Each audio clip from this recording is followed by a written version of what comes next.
Des scènes d'une violence inouïe, et c'est ce à quoi on assiste au Nigeria depuis plusieurs semaines, où des manifestations perdurent pour demander la fin des violences policières.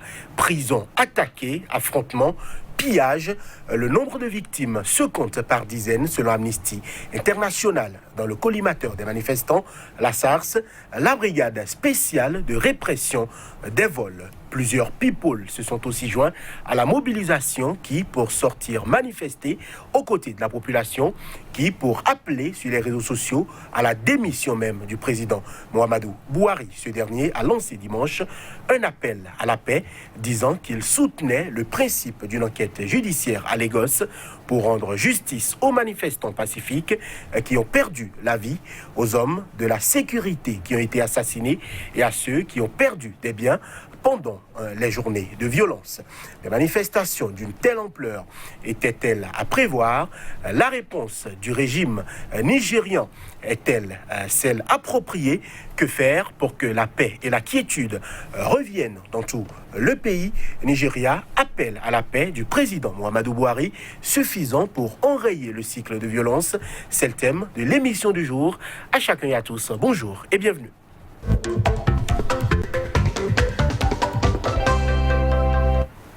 Avec nous aujourd'hui pour en parler, Lamine Sissé, bonjour. Bonjour Johannes. Écrivain, vous êtes expert en communication politique. Nous avons en direct avec nous Abdoulaye Issa, bonjour. Oui, bonjour Johannes. Abdoulaye Issa, vous êtes notre confrère, vous êtes donc journaliste. Je précise que vous résidez au Nigeria. Un plaisir de vous avoir dans cette émission. Le plaisir est partagé. Alors, vous qui êtes au Nigeria, quelles sont les réelles motivations, Abdoulaye Issa, de ces manifestations? Merci beaucoup. La toute première préoccupation, c'est celle de savoir exactement ce que veut la population. C'est vrai, le mouvement est parti de Lagos le mardi 20 octobre, suite à l'appel de certains artistes qui ont quand même demandé à la dissolution de cette unité de police appelée SAS. L'unité spéciale de lutte de répression contre les vols au Nigeria. Une unité qui a été accusée durant des années de maltraitance, de sévices sur des civils, surtout même des innocents. Et voilà, c'est suite à la même mise ou bien à l'accusation de certains policiers de cette unité qui ont tué un civil, et c'est ce qui a mis... c'est ce qui a créé cette tension quand même qui a conduit à ces mouvements. C'est le lieu ici de rappeler que la population quand même est sortie massivement à Lagos et surtout dans certaines villes du Nigeria, M. Johannes. Voilà, Abdoulaye Issa, la vidéo d'un homme abattu donc par les membres supposés, et nous disons supposés parce qu'il n'y a pas encore de preuves, effectivement, que ce soit ces policiers-là, donc de la SARS. C'est ce qui a visiblement déclenché la mobilisation pour plus de 2 semaines désormais. Est-ce que cette mobilisation s'est considérablement envenimée, on va dire? Qu'est-ce qui peut expliquer l'explosion qu'il y a eu? Voilà, je crois qu'il faut l'analyser plus profondément, oui. Parce que ça, c'est ce qui a émergé, c'est le trop-plein. On dirait le trop-plein parce que quand vous analysez le contexte nigérien, il faut aller dans le contexte de la gouvernance d'abord. La gouvernance politique, la gouvernance économique, la gouvernance sociale. Et il faut savoir qu'au Nigeria, il y a d'autres disent que c'est 250 groupes ethniques, mais ce qui est écrit officiellement, c'est près de 400 groupes ethniques. Donc 400 comportements sociaux. 400 habitudes. Exactement. Donc pour moi, le Nigeria, c'est la miniature d'une Afrique. Si le Nigeria, dans un État fédéral, peut tenir jusque-là, c'est que l'Afrique peut être ensemble. Mais il ne faut pas l'analyser sur ce que nous voyons. Ça, c'est des effets des causes. Les causes sont assez profondes au Nigeria. Je crois que Issa ne va pas me démentir. Il est en train d'analyser les faits en tant que journaliste, mais allons-y profondément pour savoir que les inégalités sociales au Nigeria sont extrêmement exponentielles. Ça veut dire que vous trouvez au Nigeria des gens qui ont des aéroports, des avions, des voitures, et vous trouvez quelqu'un qui cherche à manger. Et ce n'est pas quelqu'un, c'est-à-dire en grand nombre d'ailleurs. Donc il y a une minorité extrêmement riche, potentiellement riche, Et il y a une grande majorité qui vit dans une situation, un pays pétrolier, où on dit qu'il y a tout un potentiel. Donc voilà, cette pression sociale, je crois qu'il ne faut pas s'étonner qu'il y ait, n'est-ce pas, à partir d'un grain d'étincelle, et que ça explose. Voilà. Alors, Abdoulaye Issa, la SARS, quel est son rôle? Les critiques à son encontre peuvent-elles être fondées? Au fait, c'est une unité qui a vu le jour dans les années 1982 et officiellement qui a pris service dans les années 85-86. Donc, c'est une unité qui a été créée pour quand même assister et appuyer les autres corps de sécurité, précisément dans le cadre de la répression des criminels, des bandits, surtout même des voleurs. Vous savez, le Nigeria, comme M. Sissé l'a dit, c'est tout un regroupement d'ethnies et surtout même de populations. Et dans ce sens, il serait très difficile pour la police de maintenir ou bien de veiller quand même à faire respecter l'ordre dans certaines parties, surtout vu la population. Maintenant, cette unité, à un moment donné, a su jouer son rôle parce qu'à des endroits donnés, elle n'est pas aussi critiquée. Quand vous prenez par exemple le Nord, il y a des gouverneurs qui sont prêts à faire venir ces éléments dans leur région. Par contre, au sud ici, si je prends Lagos, Oshun, un peu partout, c'est une unité qui a été décriée. Donc, c'est pour vous dire qu'il y a d'autres qui sont pour et d'autres qui sont contre. Mais pour ceux qui sont contre, Lagos n'est pas le Nigeria. Parce que Lagos, c'est le poumon économique, c'est vrai du pays. Mais écoutez, en dessous de ceci, il y a quand même un problème politique qu'il ne faut pas occulter. Parce que vous n'êtes pas sans le savoir que Buhari, c'est son deuxième mandat. Et ce mouvement, c'est un signe annonciateur. Parce que si je dis si le Nigeria a été touché aujourd'hui, presque tous les pays, M. Sissé l'a dit, c'est une miniature de l'Afrique. Si le Nigeria a été touché, ça veut dire qu'aucun pays de l'Afrique ne peut échapper à cette situation. N'est vraiment épargné, voilà qui est clair. Alors, voilà. il y a la mobilisation des artistes et stars de la musique. Je vais prendre l'avis de Abdoulaye Issa. D'abord, par rapport à cela, on a vu Naira Marley, Falz, Runtown, mais aussi des poids lourds de l'industrie musicale comme Davido ou Wizkid. Je ne vais pas vous couper. Monsieur Johannes, vous savez très bien, c'est vrai, il est bien de manifester. Le Nigeria n'est pas l'Ukraine, où nous avons Zelensky qui est devenu président. Je ne veux pas dire un comédien, mais un artiste qui a pris quand même les rênes de ce pays. C'est vrai, les artistes nigériens sont sortis.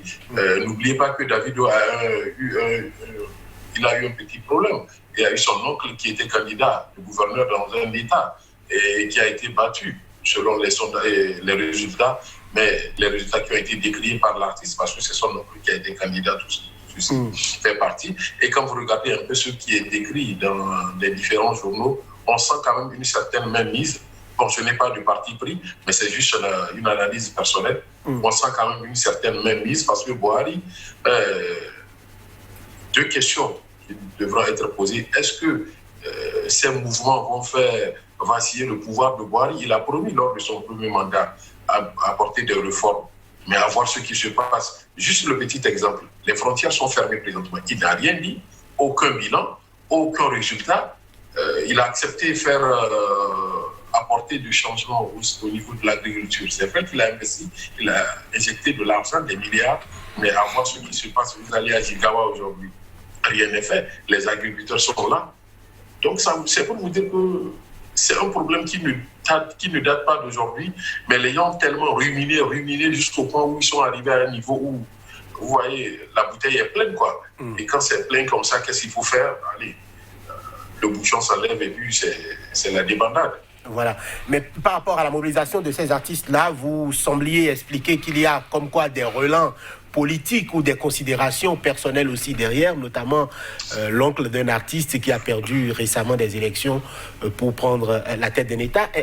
Le fait que des artistes extrêmement populaires au Nigeria prennent part donc aux manifestations, est-ce que c'est quelque chose qui est normal de votre point de vue? Mais vous avez dit artistes populaires, peuple. Tout à fait. Populaire est lié au peuple. C'est tout à fait normal parce qu'en fait, je crois que c'est pour appuyer le peuple et soutenir le peuple dans son combat. Je crois que c'est ce que je vous ai dit. À part une minorité, une classe minoritaire qui jouit, n'est-ce pas, qui pense que bon, ils sont en sécurité quand il y a la SAS. qui est là, qui travaille. Je ne mets pas en cause le travail qu'ils sont en train de faire, mais il y a des abus.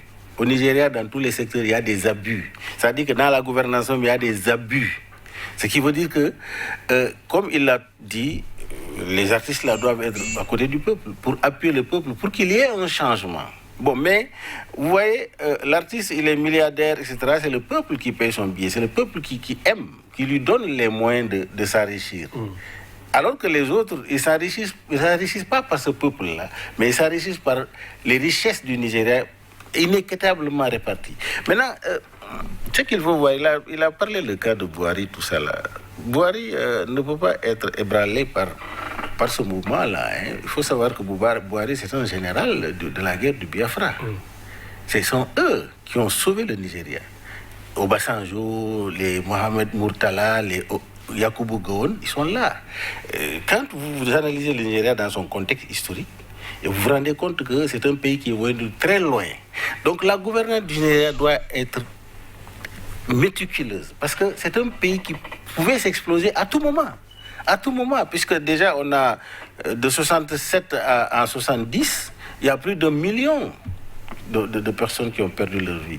Avec le blocus vers le nord, etc., vers de l'est du pays, il y a des gens qui mouraient de famine, etc. Et ça a embrasé toute l'Afrique de l'Ouest, mais aussi le Gabon et l'Afrique centrale, parce que c'est eux qui étaient des soutiens avec les Français pour mettre le Nigeria à genoux.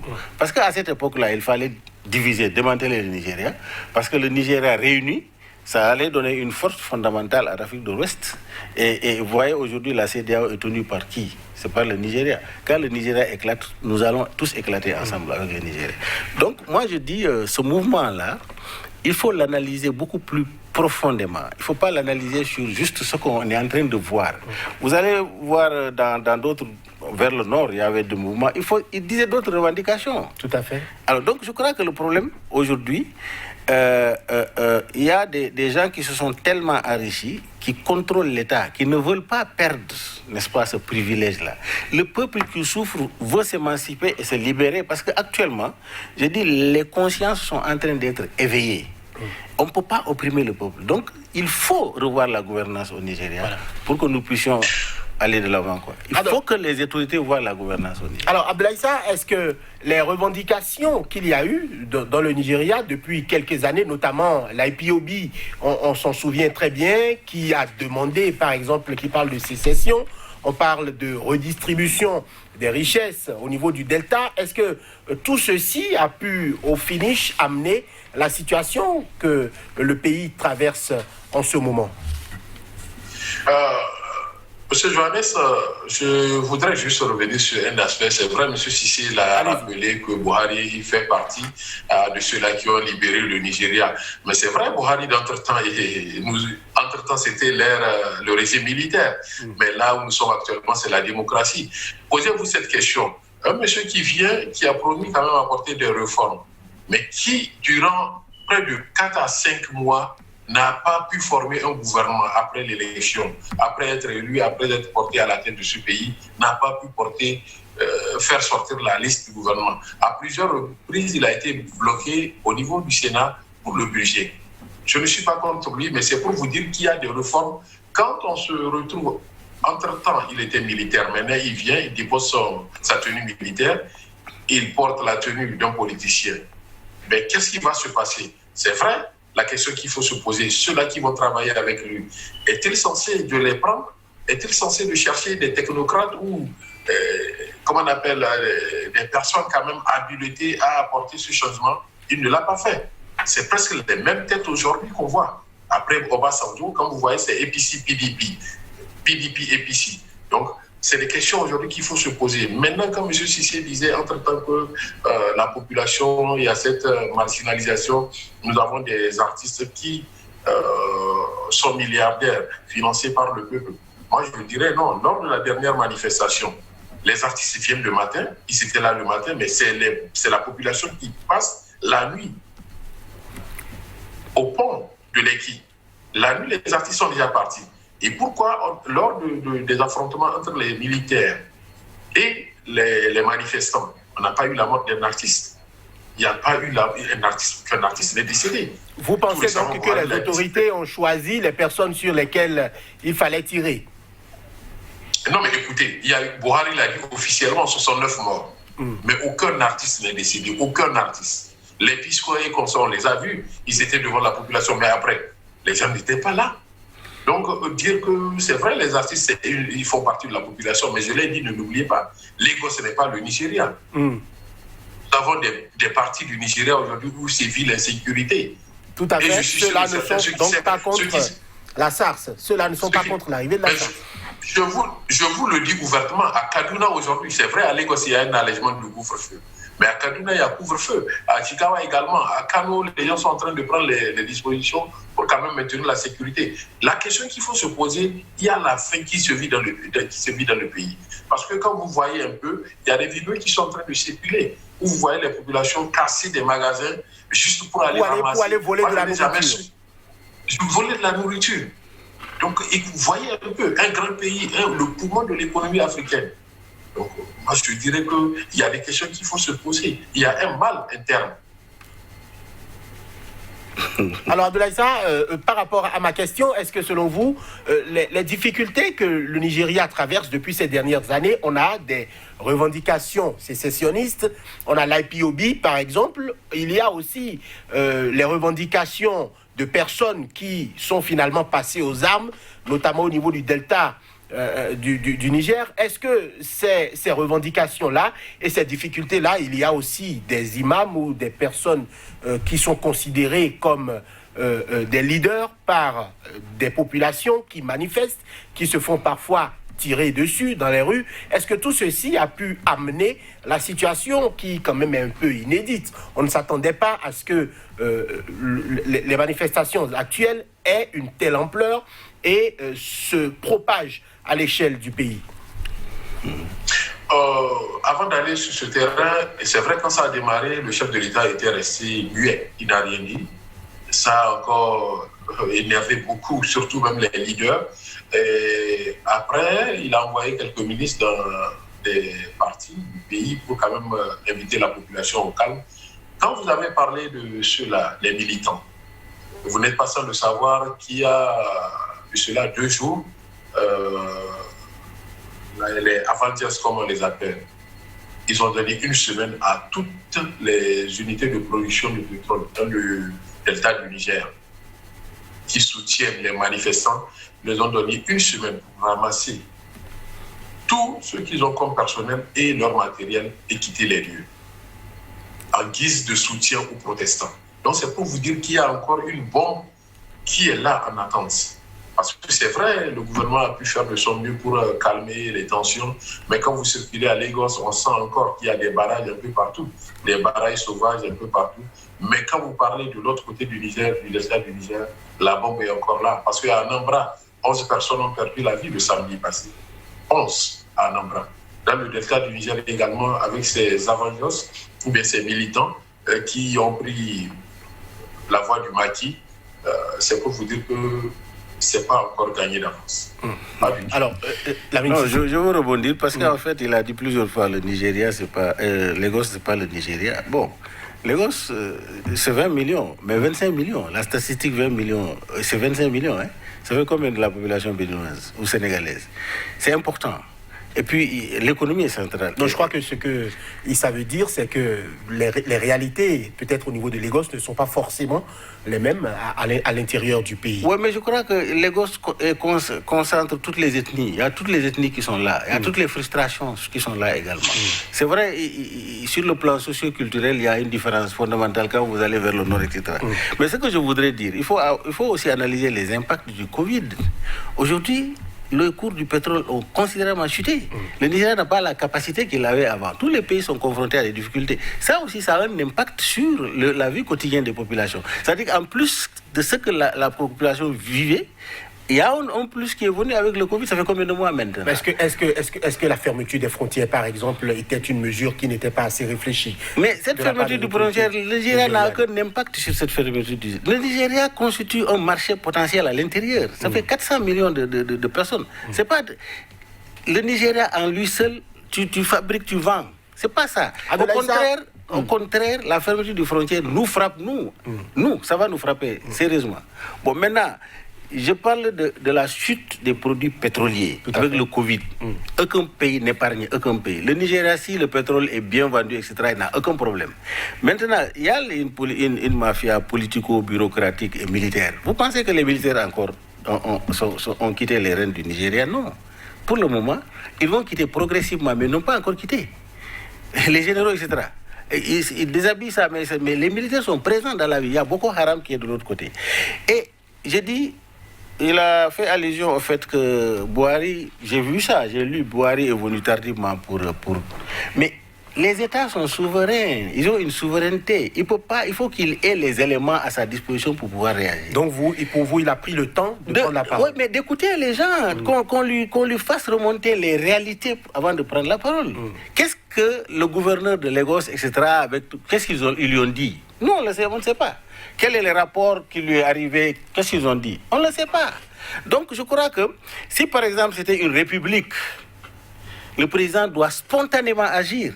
Mais c'est une organisation fédérale, c'est l'État fédéral du Nigeria. Les gouverneurs ont une certaine, comment dire, autonomie.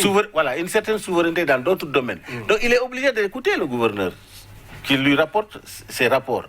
Maintenant, l'État fédéral prendra des mesures en fonction des services de renseignement sur le terrain. Mais qu'est-ce qu'ils lui ont remonté au palais? Nous, on ne sait pas. Voilà, je crois que... Voilà qui est clair. Est-ce qu'ils lui ont dit la vérité? On ne sait pas. Répercussion des fermetures de la fermeture des frontières sur le Nigeria à l'intérieur. Est-ce que, selon vous, il y a des difficultés? Les difficultés sont énormes. Les difficultés sont énormes. À voir un peu ce qui se passe dans les marchés. Vous allez aujourd'hui dans les différents marchés, vous sentez également qu'il y a la mévente et également l'accessibilité même aux produits de l'extérieur, parce que c'était le riz. Bon, je ne vais pas citer quand même les pays. Il y a des pays qui ont été indexés, soit disant que c'est ces pays-là qui étaient considérés comme les réservoirs. C'est de là-bas qu'on faisait rentrer les produits au Nigeria. Donc, aujourd'hui, la population, surtout même tout au long des frontières, vous sentez que les activités sont vraiment au point mort. Maintenant, les répercussions... Pardon? C'est normal. Oui, donc les répercussions au niveau de Lagos, monsieur Cissé, vous avez raison, c'est vrai, c'est une ville cosmopolite, toutes les ethnies se retrouvent à Lagos, mais la réalité aussi, n'oubliez pas aussi les autres localités, parce que quand je prends Kano, à part Kano également, je prends un peu vers Abuja, vous sentez également les activités, pas du tout, on ne sent pas, ça ne bouge pas, Et le gouvernement, jusqu'à ce jour, il n'y a aucun point, même un feedback en retour pour dire à la population de fermer les frontières. Au contraire, même ça ne fait pas longtemps, l'État a budgétisé de l'argent pour permettre à certains commerçants d'aller à l'extérieur pour acheter du maïs. Donc vous voyez, ça démontre en réalité que la décision a été prise, mais l'impact est là. Voilà, alors le démantèlement de la SARS a été obtenu, c'est une annonce qui a été faite par le gouvernement central.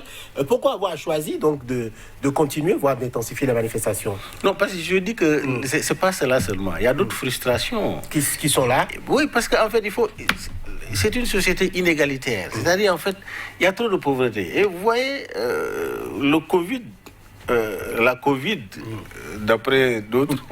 Donc la Covid a un impact sérieux sur le comportement, c'est-à-dire les gens ne bougent pas. Moi, les commerçants que j'ai au Nigeria, ils en ont beaucoup souffert. L'État ne peut pas donner le manger à tout le monde.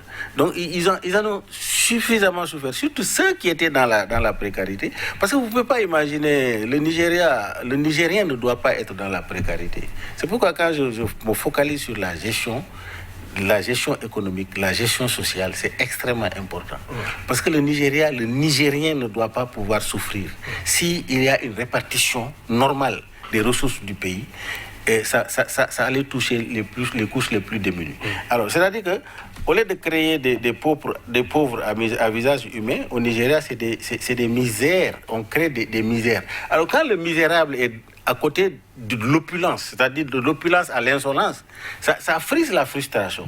Donc il y a une frustration de telle sorte que cette occasion est bénie pour d'autres pour sortir dehors toute leur frustration. Exprimer leur frustration. Alors, Monsieur Cissé, vous permettez, allez-y. Je ne vous coupe pas, mais il y a de cela 2 semaines, il y a un sénateur qui disait nous avons le devoir, je rapporte ce qu'il a dit, nous avons le devoir d'être honnêtes envers la population. Parce que dans les années à venir, il serait très difficile pour nos enfants que nous avons envoyés à l'étranger étudier, revenir au Nigeria pour travailler, même pour circuler en ville. Mm-hmm. Il a encore dit, nous qui sommes les représentants du peuple, nous avons le devoir d'aller droit au but et de servir la population et non nous servir. Parce que avoir un peu ce qui s'est passé, vous voyez ce qui s'est passé, il y a des maisons des députés qui ont été vandalisées, la maison du gouverneur de Lagos brûlée, plusieurs camions de transport public. Moi je vous dis, si vous voyez, j'ai les chiffres avec moi, mais c'est regrettable. Et aujourd'hui, c'est l'ethnie Yoruba, les gens sont en train de dire, vous voyez ce qui va se passer. Donc c'est pour ça que le gouvernement a quand même le devoir, ou bien a la mission d'aller au plus vite, c'est-à-dire pour cicatriser ou bien carrément pour éradiquer ce mal. Ce n'est pas un problème de misère. Parce que qu'est-ce qui s'est passé? Là où les gens ont tellement fait, ils sont allés jusqu'à casser des magasins pour prendre des sacs de riz. Tout à fait. Et maintenant, avoir ce qui s'est passé à Lagos, ça a, ça a mis la puce à l'oreille pour certains, je veux dire, d'autres populations à l'intérieur du pays, pour dire, mais écoutez, si Lagos a reçu des sacs, ça veut dire que nous aussi, nous avons reçu. Et c'est comme ça a commencé, ça a pris. Et ça continue de prendre. Donc c'est pour vous dire qu'en réalité, nous faisons face à un mal, ce n'est plus le problème de SAS. À 17 unités de police, non. Le problème qui se pose aujourd'hui, la population fait face dans l'urgence, c'est-à-dire la diligence, il faut résoudre le problème, c'est un problème social. Ce n'est plus un problème de SAS maintenant, sécurité, non. C'est un problème social. La population a faim, elle a besoin de l'assistance de l'État, il faut que l'État agisse. Est-ce que la précarité et pourquoi pas, je dirais, les effets donc, de la Covid-19 ne peuvent pas aussi avoir un impact sur les difficultés du régime à assurer un peu plus de sécurité pour tout ça de l'Aïssa? Non, mais écoutez, quand le problème de ce problème de coronavirus a démarré, Covid-19, dès le début, pour tester les gens, pour passer l'examen, il y avait des centres un peu partout, des centres mobiles. Vous allez, on vous teste. Si vous êtes positif, on vous prend en charge. Mais à un moment donné, l'État a commencé, dans certains États, je ne sais pas pour les autres, certains États ont commencé par assister les gens. On vous teste positivement, vous êtes malade, on vous donne à manger, on vous gère pendant quelques temps. Mais je vous assure, pendant 3-4 jours, si vous allez là-bas, si vous voyez le monde, ça veut dire que même si vous n'êtes pas malade, vous voyez que vous êtes vous voyez ce que ça fait. Oui. Donc, de là, c'était un signal, quoi. C'était un signal pour l'État. Mais l'État n'avait pas compris. Et avoir un peu, écoutez, le Nigeria n'est pas un petit pays. Le service de renseignement, comme dans tous les pays, et le chef de l'État, à 24 heures sur 24, doit quand même être informé de ce qui se passe. Donc, c'était un signe annonciateur. Après cette histoire, mais l'État commençait, les centres étaient débordés, mais l'État était obligé de dire à la population, restez chez vous. Mais voyez, la ville de Lagos seule, on vous dit, vous allez rester pendant 3 jours. Moi, je suis resté pendant 4 ou 5 jours. Présentement, je suis à la maison. On ne bouge pas. Il y a le couvre-feu. Imaginez, je trouve un peu à manger. Mais celui qui n'a rien à manger, ou celui qui doit sortir faire au moins 10-15 km pour aller chercher à manger. Les difficultés sont là. Les difficultés sont là. Et c'est depuis 1960 que le Nigeria ait le pétrole ou pas, il y a un problème de gestion qui se pose. Et je crois que de la manière dont le sénateur l'a dit, il faut que l'État se responsabilise. Il faut qu'il y ait une prise de conscience au sein de la classe politique. Écoutez, David a raison, il l'a dit, les urnes sont là. S'il n'est pas candidat, c'est sûr qu'à travers ce mouvement, je vous dis, c'est un déclic. Parce que le Nigeria vient quand même d'entamer une nouvelle marche. Depuis 1960, on n'a jamais assisté à de pareils événements. Tout à fait. Donc c'est pour vous dire que c'est un signe annonciateur pour les autres États également.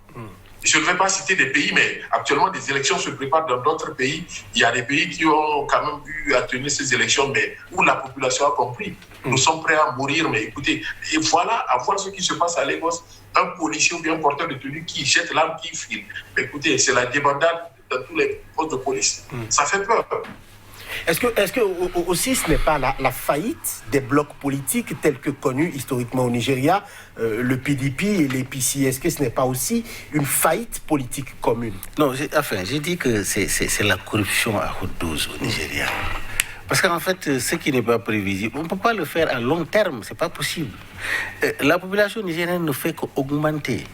Et si on se basait sur le pétrole, l'agriculture, certains domaines, le marché potentiel nigérien en termes de nombre, mais comment vivent les populations? Au Nigeria, il faut le faire. À un moment donné, pendant 10 ans, chaque semaine, je suis au Nigeria.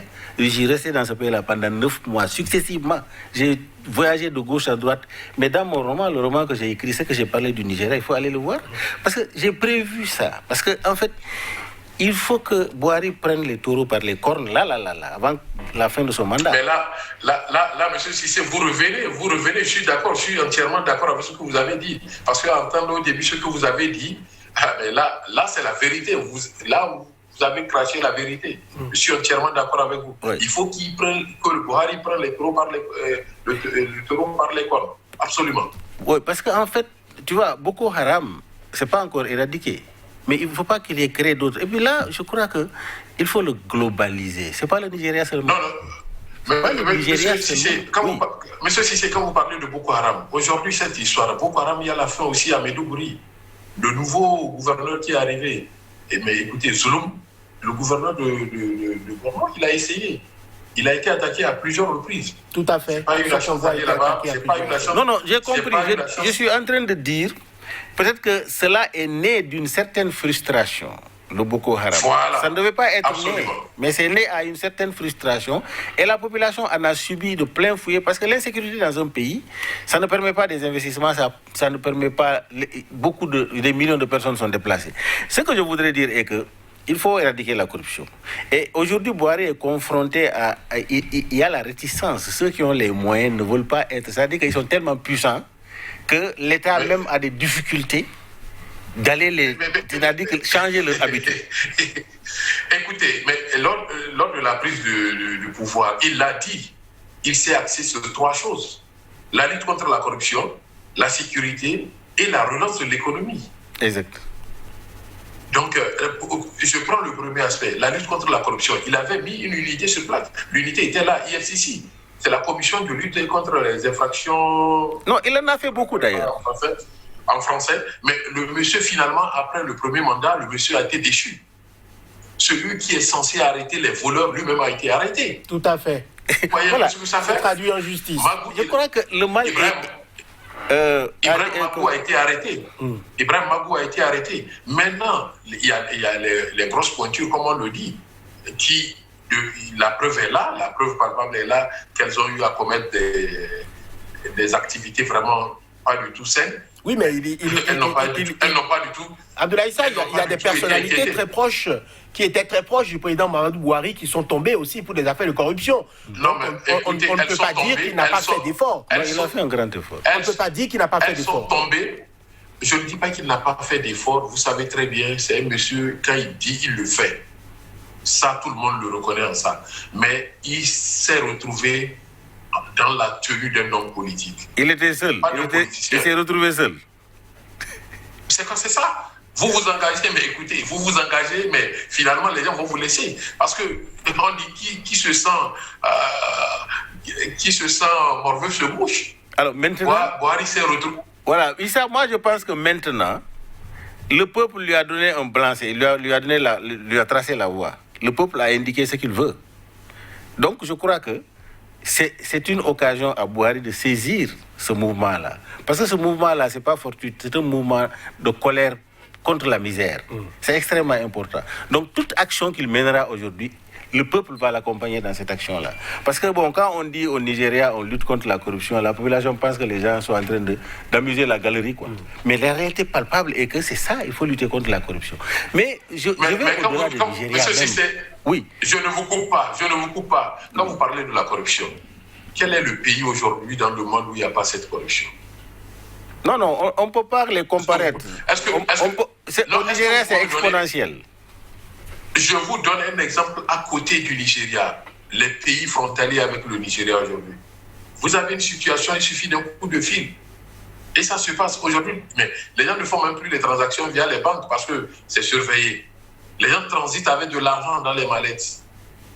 Vous venez pour un service, on vous dit, mais écoutez, il faut payer tant.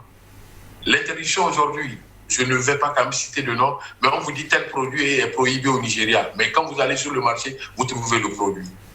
Le produit est arrivé sur le marché comment? La corruption existe toujours. Voilà, donc je veux aller au bout de mon raisonnement, Issa.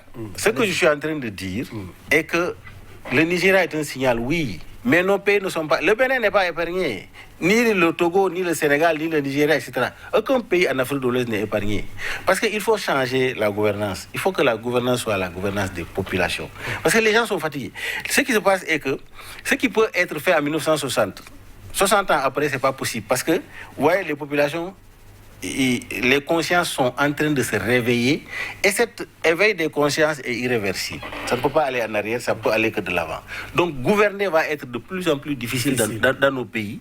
Il faut que vraiment prendre les taureaux par les cornes. C'est pourquoi dans des pays comme le Bénin où on ne parle pas de pétrole, etc., mais il faut éviter de créer des tensions sociales qui affaiblissent le système de gouvernance économique. Parce que ça va créer des impacts sur les populations. Et quand les populations se révoltent, personne ne peut les arrêter. C'est extrêmement dangereux. Le président Mamadou Bouhari a donc fait un appel à la paix ce dimanche. Mamadou, Issa, est-ce que selon vous, l'appel à la paix dans cette période, c'est quand même quelque chose d'important? Bon, l'appel est arrivé pas tôt, mais un peu tard. Mais c'est suite à la réunion avec les anciens chefs d'État. Obasanjo était là. Oui, Obasanjo était là. Absalam Aboubakar, Goodluck Jonathan également avant son départ sur la Guinée. Absalam Aboubakar également était là. Donc ça veut dire qu'il est obligé, quand le pays se retrouve dans de pareilles situations, la meilleure solution c'est de faire appel aux anciens. C'est ça. Comme on le dit, c'est au bout de l'ancienne corde qu'on tisse la nouvelle. Quand même, il a eu la chance, il a eu l'éveil d'esprit de faire appel à ses prédécesseurs. Et je crois que ça l'a sauvé un peu. Parce que ça a rehaussé un peu l'image. Vous savez très bien, tout...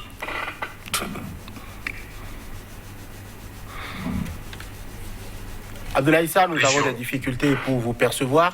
Appel à la paix de la part du président, c'est important. Oui, c'est-à-dire qu'en fait, en prenant, il doit en même temps prendre des mesures, rassurer le peuple. C'est important. Le fait que je viens d'être informé qu'il appelle les anciens présidents, c'est quand le pays est en danger, est en guerre, il faut réunir toutes les forces autour de soi pour vraiment prendre des décisions plausibles. Ça, j'applaudis ça. Je crois qu'il va réussir. Mais maintenant, il faut prendre des mesures. Parce que là, il n'est plus de théorie. Le reste de son mandat, là, il faut qu'il prenne les taureaux par les cornes pour changer, n'est-ce pas, la façon de gouverner et lutter sincèrement contre la corruption, quoi, vraiment. Parce qu'en fait, sur le Covid, là, les Nigériens étaient confinés, hein. À Lagos, les gens m'appellent pour dire qu'ils étaient en train de souffrir. Le confinement a eu un impact sérieux sur la suite, quoi. Abdoulaye Issa? Oui, je disais tantôt, on avait un petit souci de communication. Tout à fait. Allez-y. Oui, je disais, la chance, il a fait appel aux anciens chefs d'État et à l'issue de cette rencontre, quand même, la décision a été salutaire. Le fait d'inviter la population au calme et surtout de dire que l'État... Il a donné des instructions pour la mise sur pied d'un comité qui enquêtera sur la situation qui s'est passée à Lagos, également dans certaines villes du Nigeria. Et vous savez, vous n'êtes pas sans le savoir, c'est lui-même qui a donné les chiffres. Et ce sont 9 morts. Ce sont 9 morts, je crois. Et Amnesty International également, je ne veux pas contre ce qu'Amnesty a dit, mais à des moments donnés, il va falloir quand même descendre sur le terrain pour enquêter, ne serait-ce pour éviter de raviver les tensions. Parce que beaucoup de citoyens nigériens n'ont pas du tout apprécié la manière dont les médias et également les organisations internationales ont traité ou bien ont fait du dossier. Vous savez, à des moments donnés, quand vous donnez des informations ou bien des chiffres, ça incite parfois à la violence ou bien ça frustre.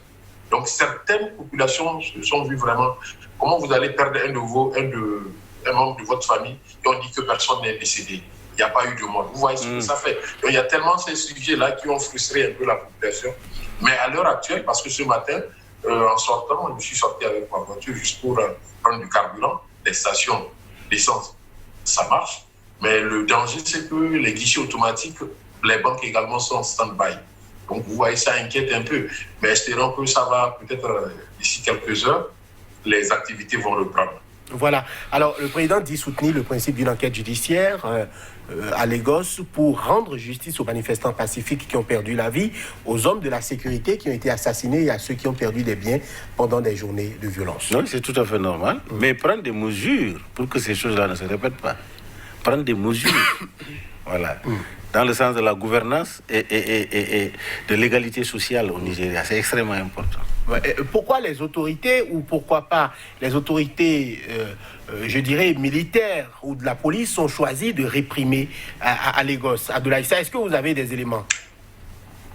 Vous savez, cette répression est intervenue. Moi, je ne suis pas policier, je ne suis pas aussi enquêteur, mais à travers les différentes fiches d'informations que j'ai eues, parce que le jour-là, tout le monde était dedans, mais vous savez, il y a eu des informations faisant état d'un groupe qui devait mener des opérations dans la ville. Effectivement, ça s'est avéré.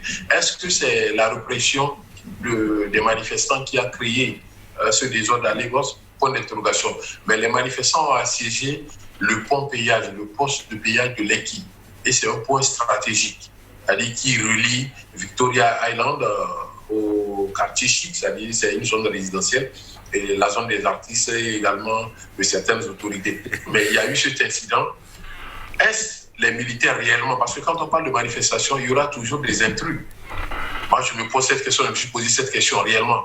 En tant que journaliste et analysant les événements, je me suis dit, est-ce réellement ces militaires qui ont attaqué premièrement ou c'est les manifestants? Parce que quand vous regardez certaines vidéos qui passent à travers les réseaux sociaux, vous voyez comment les militaires même accueillent, c'est-à-dire sans les armes, font face à la population, leur donnent des conseils et il y a des échanges entre elles. Maintenant, de l'autre côté, les policiers également ont vidé les lieux. Les postes de police ont été saccagés. Est-ce que ce n'est pas l'esprit de révolte qui a poussé? Bon, c'est des questions vraiment, je crois que c'est les enquêtes qui vont déterminer. Moi, je ne suis pas là pour donner des réponses à ça, mais je suis en train juste d'analyser. Autre chose qu'il ne faut pas oublier, j'allais passer là-dessus. À Lagos aujourd'hui, je vous dis, le trafic routier est bloqué. Parce que si vous n'avez pas moyen de déplacement, il vous serait très difficile de vous déplacer. Il y a des bus publics qu'on appelle BRT. Des bus ont été saccagés, incendiés. Et la population aujourd'hui, ou bien quelqu'un qui n'a pas les moyens de se déplacer, comment va-t-il faire pour quand même mener ses activités? Il y a cet aspect qu'il ne faut pas oublier. Ils ont chiffré les pertes à près de 1,7 milliard. 1,7 milliard. 1,7. De quoi? De naira ou de dollars? De dollars. Non, de dollars.